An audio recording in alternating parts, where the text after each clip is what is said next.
kampanye politik yang produktif. Jadi kita ingin mengusung suatu kampanye yang produktif, bukan hanya kita berbicara soal politik atau isu-isu yang berkembang, tapi kita ingin menciptakan suatu program yang langsung punya implikasi. Tentu tantangan dari setiap pasangan calon sama, bagaimana bisa melahirkan suatu pertumbuhan ekonomi yang berkualitas. Pertumbuhan ekonomi yang berkualitas itu bagaimana bisa menciptakan lapangan pekerjaan. Dan lapangan pekerjaan itu tidak mungkin bisa tercipta kalau tidak ada entrepreneur. Jadi kita hadir di sini, saya lihat juga banyak dari teman-teman di HIPMI dan juga teman-teman di kampus. Mudah-mudahan acara ini seperti yang tadi disampaikan oleh Kang Zul bisa punya implikasi, dan ini merupakan momentum kita akan laksanakan acara ini di berbagai kota di seluruh Indonesia. Sekali lagi terima kasih atas hadirat teman-teman, dan sekali lagi kita yel-yel dulu sebelum kita mulai mendengarkan aspirasi atau mendengarkan narasi-narasi dari para narasumber. Kita yel-yel dulu. Kalau saya bilang Rednas, dibilang solid. Kalau kita bilang Prabowo Gibran, menang. Oke? Rednas, Prabowo Gibran, Rednas, Prabowo Gibran. Assalamualaikum warahmatullahi wabarakatuh. Kenalkan dulu bagi kalian semuanya yang masih belum kenal, nama saya Dr. Richard Lee. Jadi mungkin bagi kalian semua yang belum pernah kenal, saya pengen kasih tahu kalian bahwa saya lahir dari keluarga yang amat sangat miskin sekali ya. Saya pernah buat buku saya itu Zero Privilege. Saya masih ingat Deddy Corbuzier itu pernah ngomong, katanya tidak ada orang yang benar-benar zero privilege. Saya bisa pastikan saya benar-benar zero privilege. Papa saya itu tamatan SMP, mama saya tamatan SMA.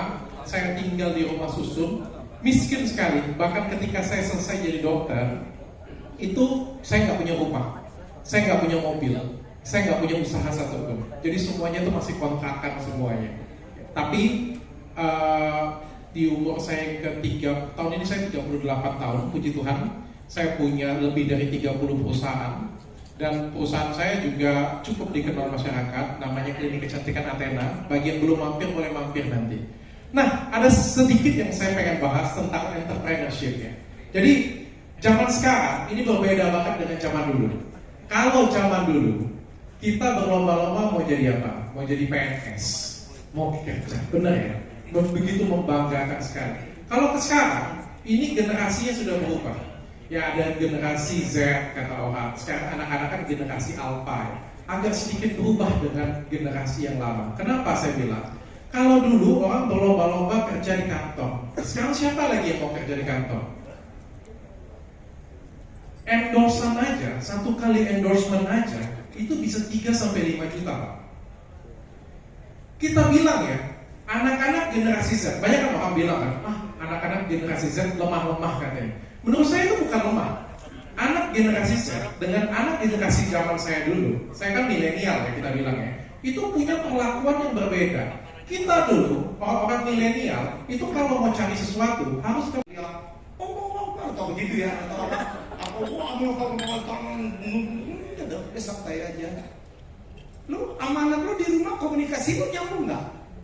Itu yang gue lakukan. Kemarin gue ketemu rektor, tolong pesan ya Mas Helmi, Gibrannya tolong gimana Pak, ini anak muda Pak, gue tahu Bapak nggak berubah, tapi dunia sudah berubah, please Pak. Nilai-nilai kebenaran yang dulu Bapak bener itu dulu, itu zaman dinosaurus Pak. Oh ya, itu komunikasi. Buktinya suara 02 kan naik.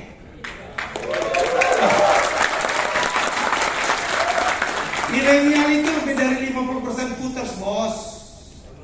Lo untuk memikat milenials, lo harus bertingkah seperti milenials. Ngomongnya Mobile Legend, ya dah, PUBG gitu. Lo gemoy. Saya kan menjelaskan tuh, yang dibilang gemoy bukan gagasan. No, gemoy itu adalah gagasan delivery. Karena public speaking yang paling top itu adalah di delivery. Kalau konten sama lah, semua udah punya. Malah 02 paling lengkap.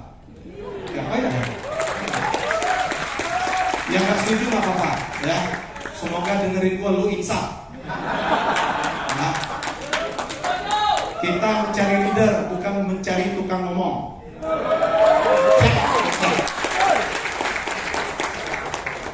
Kalau pulang ada jidat gue, lo bantuin dia enggak ya? Patarnya gede dua, dapat bodyguard 2. Ini 2 orang udah insaf juga tadi kita ngomong ya. Ya, dulu gue tahu mereka tuh ya. Hendy juga sama juga dia. Ya, pertama dia mendapatkan simpati luar biasa, Bima. Ya, wow, ada yang lebay juga tuh, ada ibu-ibu mandi di jalan, ada yang nanam pohon. Habis itu kan dia offside, dia ngatain Bu Mega, dia ngatain Pak Jokowi. Dia bilang, oh, Pak Jokowi kan udah mau pensiun, nanti belajar aja dengan Sri Budi. Sri Budi itu nama bapak dan ibunya nih, gila. Apa? Delivery-nya, message-nya betul loh, bahwa jalan di Lampung memang rusak, the content betul, tetapi begitu delivery-nya, orang nggak dengerin, kita udah nggak peduli siapa dia. Kalau saya udah dengerin, oke, baik. Satu lagi, 3 komponen untuk bicara meyakinkan. Ada ini menurut Aristoteles, ada logos, ethos, pathos. Gue terangkan secara cepat ya.